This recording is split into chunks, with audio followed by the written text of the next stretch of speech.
ito ay rated SPG. Striktong patnubay at gabay ng magulang ang kailangan. Maaaring may masiselang tema, lengguwahe, karahasan, sexual, horror o droga na hindi angkop sa mga bata.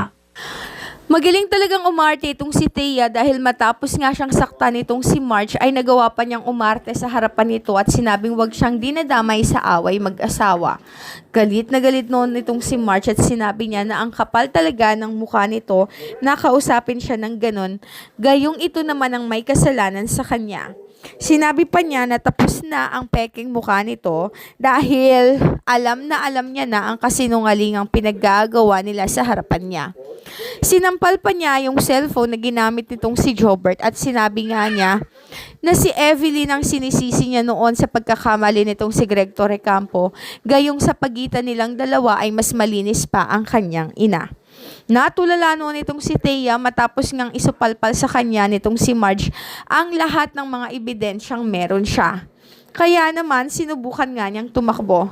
Naiwan naman itong si Paulo at noon nga ay halos lumuhod siya kay Marge. Galit na galit naman itong si Greg dito kay Paulo dahil ayon sa kanya, sa dinami-dami ng mga babae na kanyang gagalawin ay si Thea pa talaga ang kanyang napili. Na sinabi nga niya na noon nga ay inayos niya na ang problema sa pagitan nilang dalawa. Ngunit heto na naman siya ngayon, kaya't ayon kay Greg ay planuhin niya ng mabuti kung anong mangyayari sa kanya at siguraduhin niya na hindi siya masisira sa kabila nga ng mga video scandal na meron siya.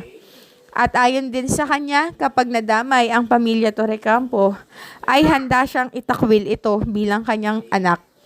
Galit na galit si Greg noon, ngunit ipinamukha sa kanya nitong si Paulo na wala naman silang pinagkaibang dalawa dahil maging siya man ay ng babae din. Ngunit ayon kay Greg, magkaiba si Marge at itong si Regina, kaya't hindi niya pwedeng ikumpara ang sitwasyon nilang dalawa. Bagay na na-realize nga nitong si Paulo.